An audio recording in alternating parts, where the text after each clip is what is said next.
Edit. All right, so yeah, we have another outstanding guest here on the Creative Genius platform today. This is one that I excuse me um, that I work with personally. So the logo that you see for Rose Academy for the Creative Arts of Tampa, the actual school logo that we're using, she actually designed. And what I like about it, it's fresh, it's innovative, it's different. But when you look at it, it lets you know that it is a school. Um, and so I've gotten a lot of positive feedback on that logo. Everybody is loved it, has loved it. And the work that she does is outstanding. We've worked together on a few other projects in regards to Rose Academy. That didn't gain as much traction, but yet and still, she puts out great work. I kind of want to get with Miss Suyen. Say hey, Miss Suyen. Hi, thanks so much for having me. No Appreciate all problem. the kind words. All right. I wanted to get with Suyen. We're talking about marketing, kind of marketing and advertising today. Because what I've noticed, I look at hundreds of artists on a weekly basis, and in the different platforms, whether it be artists, music artists, graphic artists, visual artists, chefs, all across the board. And one thing that I've noticed is a lot of artists they kind of stay in silos as far as how to get their stories out there, how to actually get their brand, how to put eyes on their brand as far as what they do. And I was just talking with Suyin before we started. There are a lot of freaking talented artists out there, but how do you separate yourself from the pack? Like, how do you draw that distinction from what you do in comparison with what other artists do? And so we're going to talk about that. We're going to talk about some marketing. We're going to talk about some advertising.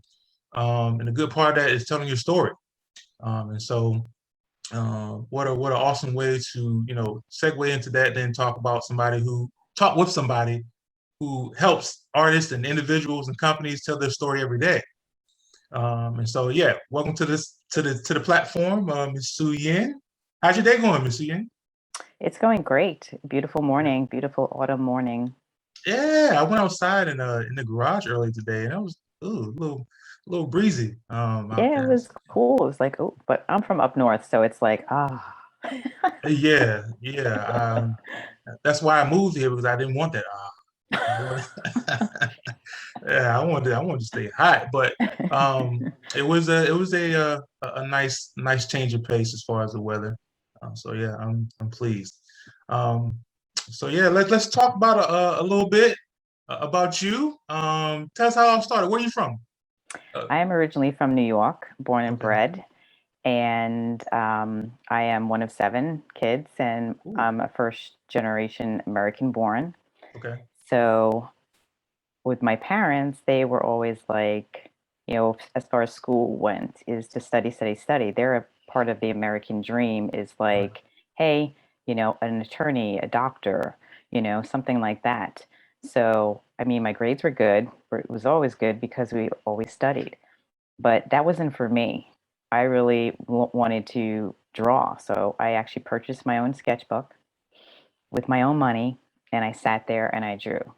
I started off as a fine artist, so I would draw anything and everything you can get Right. your hands on. I'd make still lifes, I'd go outside, I'd get pictures from magazines.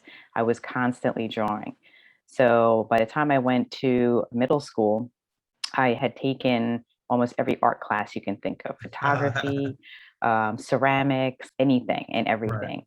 Right. And I came across a class and it was called Advertising 101, and that's when I found out that I didn't have to worry about being, like a starving artist. Yeah. I could actually get paid for my work. So Yeah. Yeah. that was a big, like a aha moment for me. So Right. that's what I ended up taking. I have a bachelor's in graphic and advertising design. Right. Okay. Cool. Cool. Cool. And, I'm definitely a lifelong learner. So with technology, there's always something to know and keep, on top of, whether it's trends or just the softwares. Right. Yeah. When we talk, you're always talking about certifications, Yeah. whether it be just getting certified for organizations or technology. So you're always in the know of what those new trends are. That's one of the things I do love about you. Talk about your high school years. Like, what was that like? As far as being a developing artist, were there classes available that help you develop that art skill of yours? How was high school like? Yes. So when I went into high school, I think it was my last year. So my senior year, when everyone was like, I'm out of here, I only had two classes to take. I was Yeah. like, no, I stayed for the full day because I went through and I did the ceramics and the photography and Oh all of that. wow. Yeah. And they actually had a design club. So I was part of the design club too. Oh wow. Yeah. You really sink your teeth in art, huh? Yes. So, and it's a different, it's like a subculture because Right. the drama arts, all of that, is all the arts. And you would just hang out with people that, were like-minded. Right. So, I mean, it was fun. We would do all different sorts of things and stuff. And even when I rolled into college, again with that same crowd, I actually love jewelry. So I did jewelry design too. What? I And didn't know yeah, it's that. fun with a little soldering gun. Whoop. Don't scare anyone when you have that in your hand. Right. But we would play games. Like we would be driving down the street and be like, okay, what's that font? Silly stuff like that. I know it's just like design geeks, but that's what you do. You surround Right. yourself with people that are like within that realm, Oh and you yeah. just, you just Yeah. bounce the stuff off, and it's great because you get such great inspiration Right. from, Right. others. Right. And a lot of things, a lot of I'm just outside looking in, but when I look on the various social medias, I don't see those collaborative efforts. I don't see those groups of people that are working together that you can draw from, that you get inspiration from, where you can bounce ideas off of. I think a lot of artists, are really content with staying within their silo, on personal silo, and they don't get um, that satisfaction of bouncing ideas from one person to the next. And that's why I do want to shake things up. I do want to start getting those creative juices going where people can collaborate, and people can kind of get out of their comfort zone as far as being an artist. So yeah, so the experience that you had where you were able to bounce ideas from your classmates, I think there needs to be more of that. There definitely needs to be more of that. I definitely agree. And I mean, all I can say is, if you are looking for groups, they're out there. You just Right. have to find it You have to find because them. there's so many different groups out there, but you want to find the quality ones. You want Right. to find the right fit, but Right. you have to keep looking, Yeah.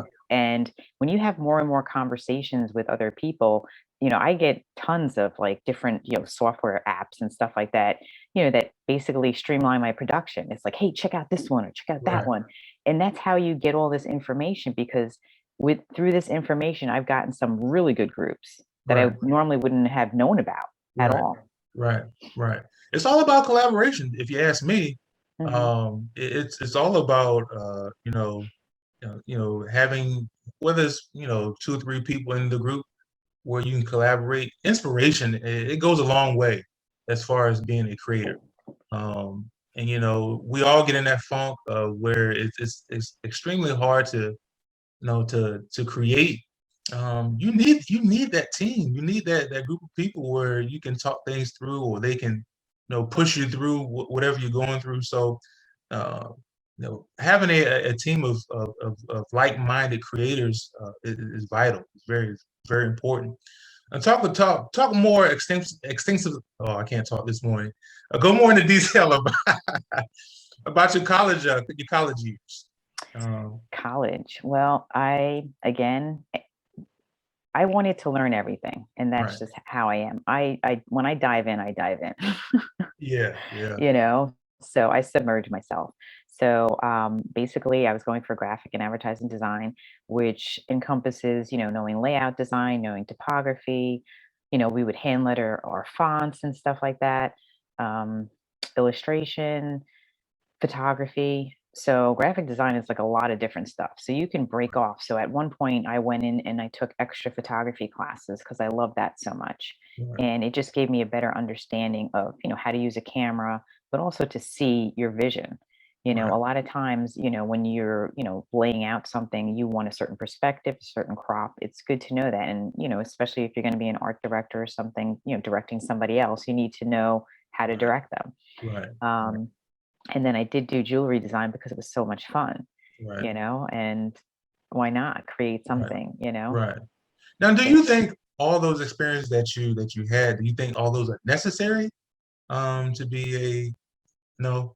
No, it's just me exploring. Like I even Right. took a night class where it was textiles and they gave, I think it was brass, right? Brass is a soft metal. Like we Right. had to sit there and pound out a bowl. Oh wow. Yeah. Pound out a So bowl. pound out, it was like a sheet Right. and Right. they Right. Right. pound out a bowl. And I was like the only young person in the class. It was all night people, so older people, I guess after work and stuff like that. Right. But my gosh, I would go there and hand out ibuprofen to everybody. But again, it's just knowing different mediums. Right. When you're designing stuff, you can get inspiration from anything. Like for a chef, and I'm a foodie too. So, I mean, if you see how they plate their food, it's all design. It's Yeah. all colors, Yep. Yep. smells, textures, and that can go into anything. That's why I went to Right. the creative arts. It could be video, it could be graphic design, mixed medium, absolutely music and food, Right. So Yeah. it's all across the board. Absolutely. Absolutely. Absolutely. When did you know that you could actually learn that you could actually earn a living off of your art skill? When did you actually know that? Well, I found out in middle school. So Oh, middle school. I'm a planner. So, but I did know because I had a cousin who actually was in graphic design, Uh-huh. or actually more advertising. And I was like, oh, and the class popped up in middle school, and I said, oh, let me take it. And they give you a little art bin, a little T square, and from then on, I was hooked. I was like, this is awesome. It got We're a fine artist. It's all about technique and it's personalization. This kind of is more technical because there's certain rules you have to follow, you Right. know but Right. and it depends too, because if you're a fine artist, maybe the graphic design is not for you, Right. but it will make you more marketable because Right. there's more work to be found out there. Because when I was working in various different agencies in New York, there was a ton of people, and that comes from, like I was telling you before, with my degree. There were people who were photographers that were doing graphic design because you Mhm. knew how to integrate it. There were illustrators in there, Yeah. so just to make a living, because it's all about who getting in the door, and then after being in there, marketing yourself. And if you know what you're doing, you'll be there for a while and you'll be successful. Absolutely. Absolutely. Definitely see how that could be true. So you dabble in the visual arts. You're more of the graphic artist. Any instruments you play? Can you sing? Can you dance? Any other? Oh, you Any don't other? want me to sing? I used to play guitar Oh, really? because, yeah, I used to play guitar. I don't play it anymore, Right, right. but yeah. Okay, So cool. I didn't know that. Okay. Are you rusty or you just don't know how to play anymore? Like, I uh, haven't followed through because, I mean, it's always good to learn an instrument, you right, know. So in my house, we had a piano, and we started off playing piano, and I was like, oh, piano's not that great. I wanted to play guitar. So right.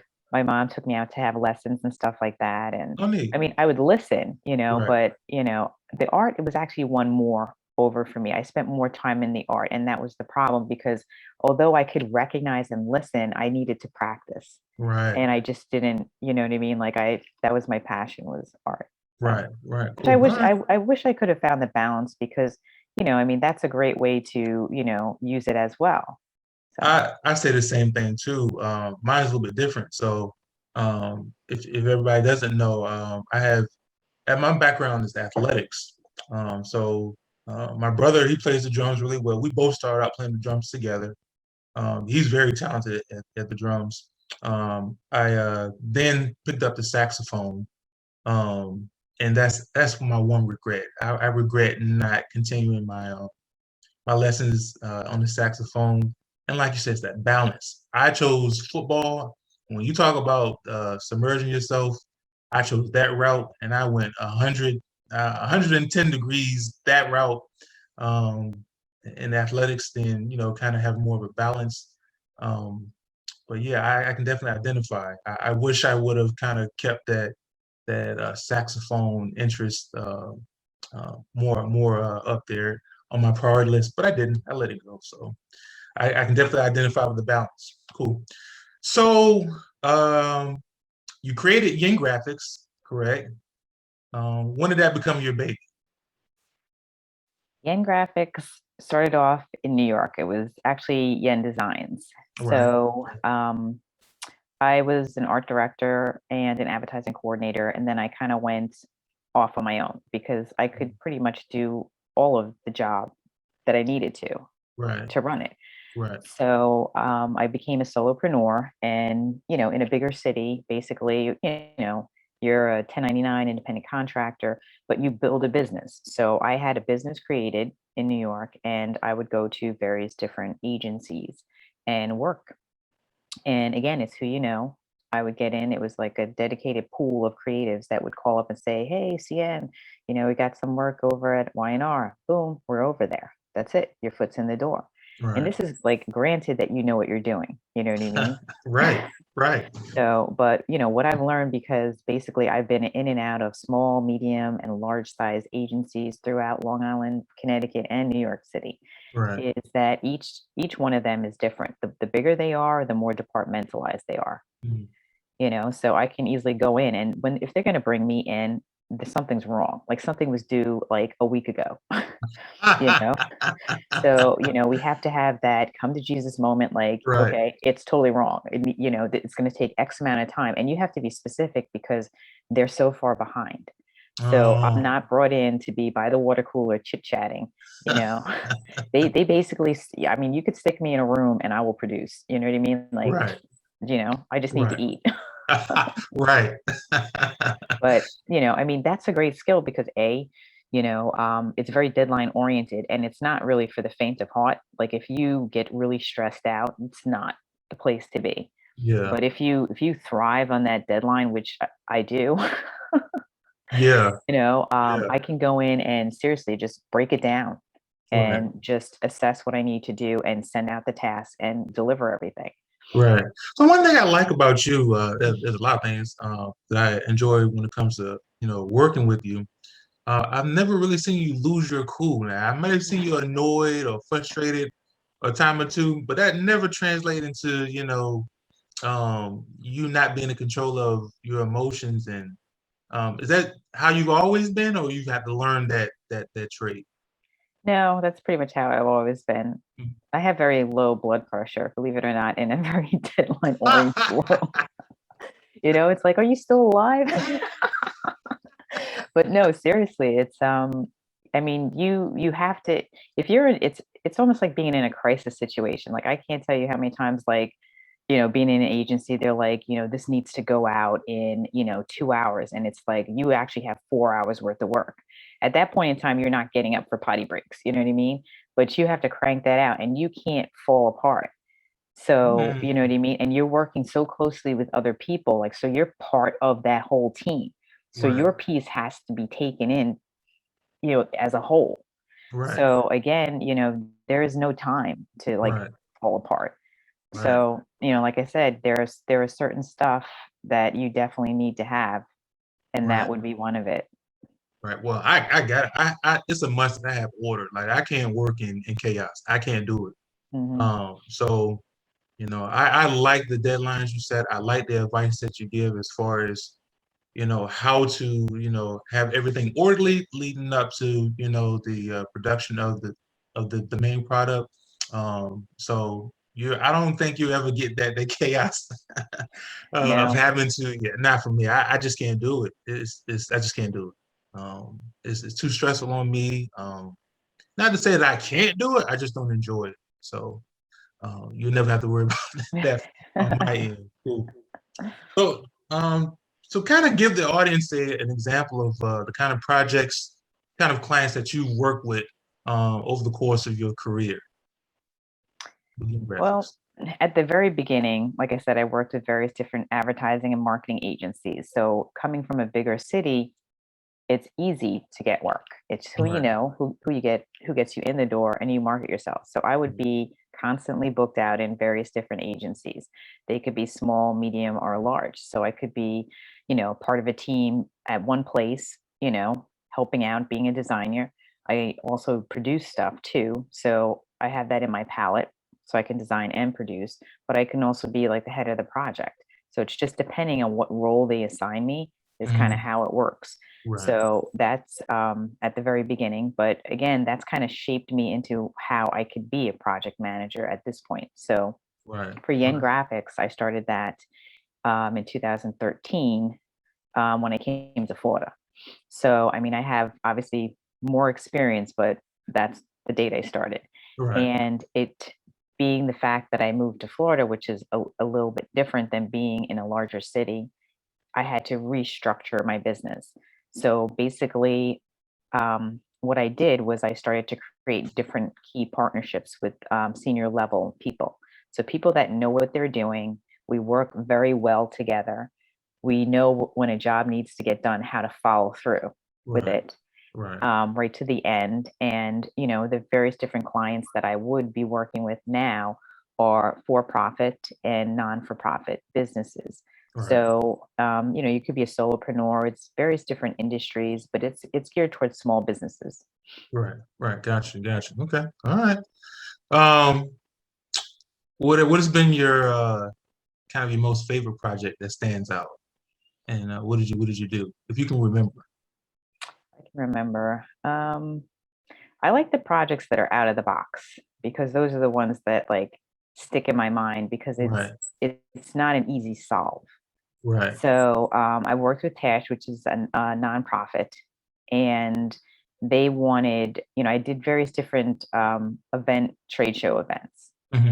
themed trade show events. So basically, I got a brief. I would create a logo, and then they would roll it through, and they would do it nationally.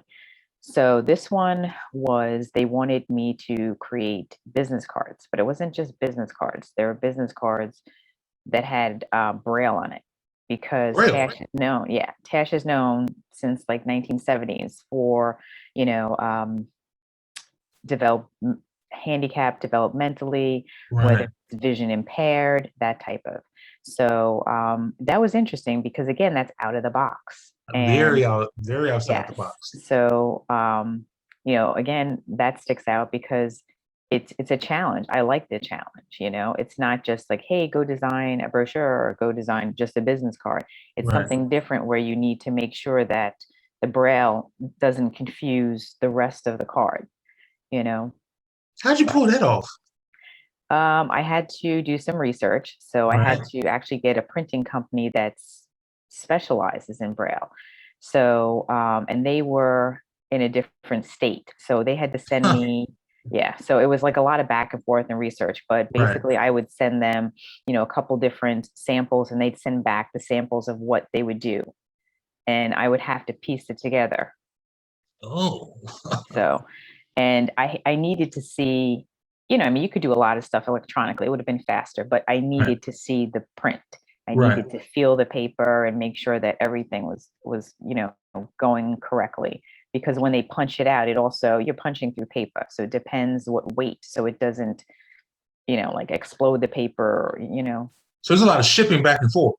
Yes, Oh wow. Okay. yes, So you have yes. to take that into account with your deadlines too, right? Yes. So, as soon as I get any type of brief, I mean, the first question I should ask should be the budget, but it's not. It's usually deadline because it doesn't matter what the budget is. If I can't fit you in, or if I don't think it's a reasonable request, I can't do it. And I'll let you know up front, because again, that goes into the stress, you know? Right. Right. It's like if I sit there and say I can do it and I don't deliver, I gave you my word, Right. you know? And Yeah, it never goes well. So it's always planning, it's doing that planning. So like if you have a trade show, which is a hard event, that there's no room to have error. So we have to, plan backwards to make sure you have all your deliverables, and they're all acceptable, Right. because, when you deal with printers, they're human too. Right. They're mixing the ink. I've had a printer that could not get a lime green, a couple of No. times. Jeez. And I had to, send it back, send it back. I'm like, you know what? Just have someone QC it. If it's not even close, don't even bother send it. Right. But, it's having these rapports with them. Like they know me. It wasn't unreasonable. You know what I mean? We're people Right. talking to people. So Right. we got it done. The client, we had plenty of time because I planned for it. So, for any errors, and the client really didn't even know about it till after. And you shouldn't know. I would never tell a client during it because that would just increase their stress level, Oh right? yeah, yeah. I've been involved in those those back house conversations, and yeah, it freaked me out. It freaked me out. Eventually, the eventually the contract had to say we're taking you out of those conversations, because it just created more angst for me. Like I was over there freaking out. And so finally, they just said, "Well, we're not going to include you in those conversations. We'll just have those talks amongst ourselves, and then I'll give you the update once we talk." And that worked a whole lot smoother. Yes. Um, yeah, I don't want to be involved because all it's going to do is freak me out.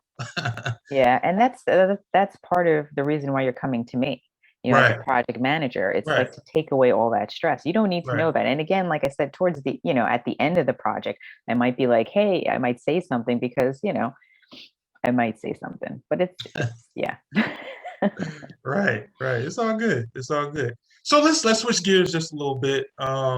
Let's talk about more of providing marketing for artists.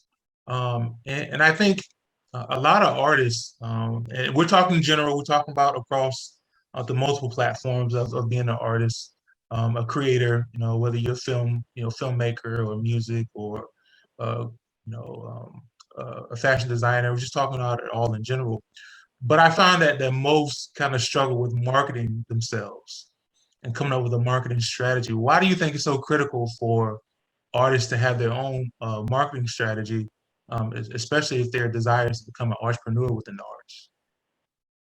Well, if you're going to become an entrepreneur, then you need to have a strategy. You need to have a plan. You Right, know, if you don't right, have a plan, you don't know where to go. You don't know where to focus on. right, And there's so many different social media platforms that they're all different. LinkedIn is for more businesses. right, Instagram. Maybe your target market lives on Instagram or it lives right, on Facebook. So right, you need to know who your clients are, your target market, and then you need to know, like, dig deep, create like one of those customer avatars where you sit there and you put an age, you put where, the social media, where they hang out, what type of books they read, the whole thing, um, just to know where they go. And then that's where you go. right, And then right, you create, your social media strategy and, how you're going to go about doing it. But you need to know all of that. And, especially with entrepreneurs, again, it's networking. We were chatting about that prior. So it's finding these various different groups. They're out there. It's just finding the right fit, and the more you network and, you get accustomed to other people or, entrepreneurs like yourself. And it doesn't even need to be just arts. I mean, just because entrepreneur in general, it's very different than, an employee. right. It's a very different mindset. It You're is. doing everything. Right, So just to surround yourself with entrepreneurs, you will learn so much more about building a business because that's what you're doing. You need to make sure that you're running it like a business. You need to make sure you have a business plan, a marketing plan. You have some marketing dollars, you know. You have to have it because a lot of people, they're like, I want all this stuff, and it's like, my money's this, it's it's been not there. going to work. I mean, I'm pretty resourceful. I'm not Right, that resourceful. right. And but that's the thing though with having a plan, you kind of figure out where your resources lie. Like you can't do everything. You just can't. You Mhm. can't run your business. And I mean, you can try, and a lot of people do, but it's yet again we're talking about stress, and we're talking about being realistic. With you having to do it all, you can't, yeah, you can't be a creator and then focus on marketing your creations at the same time. It's just incredibly different. So I think having a marketing strategy, whether it's just one other person that you're working with, like we said, having them take all of that stress off you on coming up with a plan, um, it's more beneficial than you will ever know. So I think having a plan is very important. And we're talking about the right plan. So a lot of people will come up with a plan. I'm pretty sure somebody may hear this and say, "Man, I do need to find a marketing strategy and a plan." Let's talk about the right plan. Um, I don't know how what direction you can take the right plan, but talk about and we may have touched on it already as far as just educating yourselves on different social media platforms. But it's more than social media, though. It really is. So kind of dig more into an overall marketing strategy, what that would look like. Let's talk about that more so than the right plan. Well, I mean, a marketing strategy does encompass, the social media, but again, we were talking prior is to not have it just limited to social media. But then Right, you would get into different groups, right, and they could be entrepreneurial groups. They could be, if you're an artist, they could be artist groups. right, You should have a big, diverse, you know, um, associations or groups. And actually, if you go into associations, that's targeted more towards the people that are in your field. So if you're a right, photographer, are you, do you have one of these associations that you're part of, like the Graphic Arts Guild? You have that. The marketing, there's marketing groups too. You want to tap into that because those are your competition. Not only that, these are people that you can work with too. So it's not only just competition.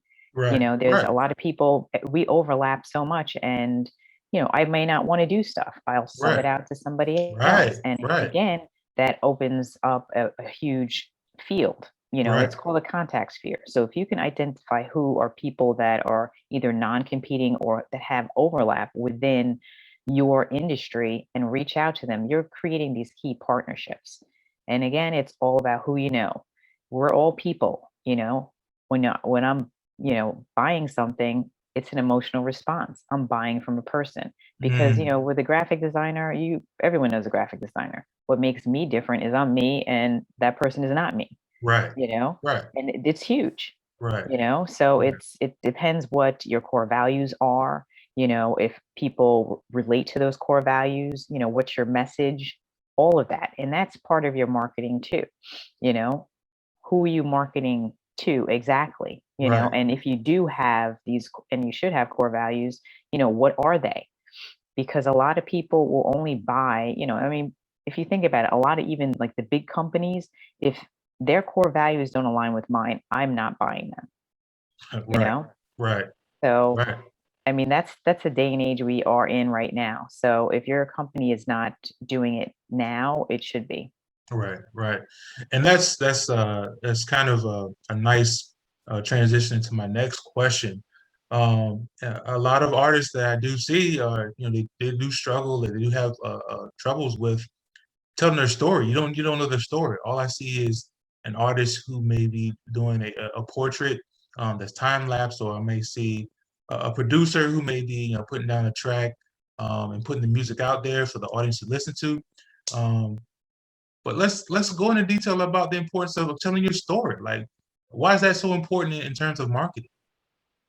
Well, it definitely is important because again, it's what makes me different from another designer. Right, right, My core values and my target market and the way I see and design, you know, if you don't buy into that, then we're not a good fit. right, So right, you need to make sure that when you're telling your story, that you're very specific. It's all being relatable. So I started off as a fine artist. I rolled into graphic design. A lot of people relate to that story because they're like, well, I'm an immigrant too. you right, know, I right, right, understand where you're going with that. right, So, right, already I've created this bond, right, because now you know who I am, where I stand for. And when you think about it, it's like, I'm rooting for the underdog, right? Right, So I'm in right, small business. Hello, right, all right. works together. And So what you said was also important too. When you buy something, most times it's an emotional buy. All right, so you have to tap into the emotions of your audience, of your customer base, because if they can resonate with your message, more times than none, they're gonna buy whatever it is that you're selling. So it's always, to me, it's always important that you lead off with your story. All right. That's how you're going to connect with your audience. That's how you're going to build your audience. If they like your story and it resonates with them, they're going to be more inclined to listen what you have to say. And also, the biggest part is they're going to buy what you're selling. So to me, telling your story, um, I think it's the biggest element in terms of marketing. Right. Yeah. So absolutely. yeah. And so we touched on so so all the audience, I have a list of talking points I'm kind of looking at too. So because Suyin is very detail oriented, so I just can't absolutely freestyle. So yeah, we've actually talked about social media already. Um,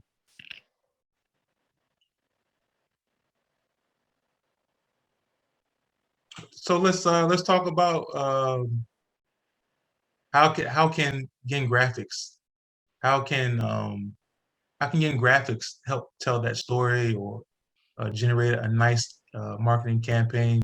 Um, I know it's different. It's going to be different from client to client. But most of all right, what are some of the things that you kind of, um, in general, provide for your clients? What can they expect from Young Graphics if an artist is looking for someone to help tell their story and generate a nice marketing plan? What can they expect from Young Graphics? Well, if you are starting through the logo and branding phase, um, then we would kind of work through there Right, first. right, And, basically that goes through, getting to know your company, doing the research, making sure that, your vision, your mission statement is set up correctly. right, And if it's not set up, it will be set up. right, right, right, Getting your core values, finding out, the tone and feel right, of your brand. Because if we right, don't know how you're going to talk, you know, how are you going to do this across your different media channels, right? right, right, Because you want to make sure that the message is consistent.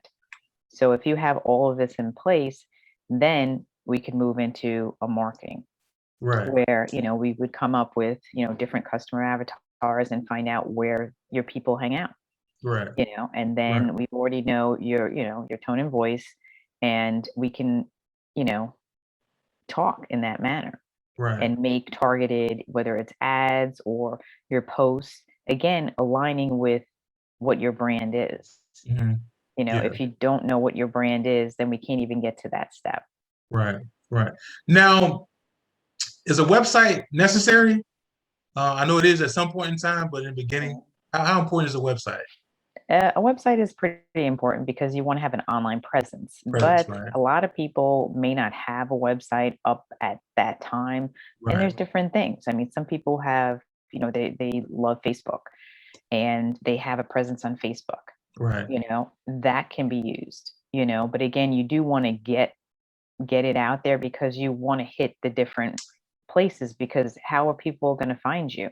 right, Like some people aren't on Google. Hello, you need to be on Google. Google is right, huge. right, LinkedIn, if your people don't reside on LinkedIn, then you don't have to do it. But if they do, I would set up a page there. right, right, It just depends on your target market. right, Instagram, a lot of people who do, paintings and, food, it's easier than Facebook. They do a lot of stuff. right, And, that may be the place to be as well. right. But again, it's figuring out what your brand is, and once you get all that in place, then, create that strategy. Yeah, yeah. It's a lot of work. It's a lot of work. I know when I first started out, I would, I would hit up different people just to network with no website in place. So imagine me telling you I'm starting a school with no website, right? So I would get almost zero response. It wasn't until I actually, built the website. And then the website that I have is not, it's not fancy, it's not extravagant. I actually designed it, and it's not the best, but at least we have an online presence. So now when I introduce myself, I'm able to send my link to my website, and they can exactly see what Rose Academy is all about. So from my standpoint, having a website, is very, very important at some point in time. I didn't start out with one, but I quickly figured out that it was important, and it was crucial for me to have one. So that's my take on website. Um, Yeah. yeah, Well, I can't stress the Google presence because people are searching through Google, right. you Yeah, know? yeah, yeah. You're right. And, You're right. I mean, I talk to some people, they're like, I what? I don't have Google. I'm like, what are you talking? If you have clients, you need to get on there and have them do your reviews. Reviews are Yeah, huge. And yeah, actually, since we're going into the social media and online presence, is if you do come across a bad review or something, you need to address it. yes, yes. And you need to don't be emotional, address it by fact, Right, because people can tell out the crazies, but if you don't tell your side of the story, then it's right, just, you know what I mean, you're going to lose clients. right, So any type of negative, feedback that you get, address it. And again, if you're a little emotional, take a step back, don't post yet, think it through, or have somebody craft something that is factually based and address it right, right. because that's what you want to see. You want to see how this person addresses a negative situation. If you're cursing them out, then I don't want to work with you. Absolutely. But if you're level headed, you explain the situation again, all the facts, present that, I can sit there and see, like, hey, you did the correct thing. This person is asking something unreasonable, you Yeah, know? yeah. People can send out the like you said, the crazies real quick. My wife, she's notorious for looking at reviews, and she does come across negative reviews. But when she sees feedback from the owner or whoever owns the company, and you can see a response and how calm and level-headed and professional it is, you're more inclined to count that as one bad experience that customer may have had. So definitely agree. Definitely agree with you. How often do you have to talk your clients off the ledge when it comes to? What do you mean? Because listen, deadlines deadlines. As you get close to the deadline, people have a tendency to freak out, or if a color's not right, or something come out right, or conflict resolution. How do you handle that when you're working with a client? Well, it's your logo. Like say if I'm doing some branding, Right, it's your logo. I right, can give you my 2 cents right, and, we can come to a resolution. right, Um, but again, it's not mine. right, I will definitely, and I've never really had like any type of, like confrontation because it's a collaborative process, right, and there's various different ways of looking at it. And most of the time, people will listen to what I'm saying. And again, they may not agree and we may go in a different direction. But at the end of the day, I'm building this for you. right, I'm not in that silo. You know what I right, mean? I want you to love your logo. I love my logo. You may not like my logo, but I love it. right, But right, I need to make sure that you love what I'm giving you and I'm giving right, you the highest quality that right, I can give right, you. right. I think that's very, very sound advice. So good. I think we can end there. Cool. Well, so Yan, thank you so much for joining us on Creative Genius. I can't say it enough. Like I said before we started recording, I hold you in high esteem. I really do. Think you're extremely professional. You're good at what you do. Your demeanor is well. You're always professional. So if anybody's looking for somebody who can help market their ideas or their products, I definitely would recommend Miss Suyen and Yin Graphics to work with. So thank you so much. And we definitely have some more things that we can talk about, and we can touch on those different topics at a later time. But I think you've set a good foundation for those who are creators who want to start that journey of marketing whatever it is that they're creating. So definitely thank you for your time. And if someone wants to get in touch with you, tell them how they can get in touch with Well, you can connect with me in LinkedIn, Facebook, or you can send an email to Suyen at yengraphics.com. you. Absolutely. Cool. All right. And thank All you right. so much for having me. I had a lot of fun. No problem. No problem at all. No problem at all. So you enjoy the rest of your Sunday. Let's get ready for the madness of Monday. Uh, yeah, and we'll definitely catch back up real soon. Okay. All right, awesome. Thank you so much. No problem. You have a good rest of your day. You too. Take Bye. care. Bye.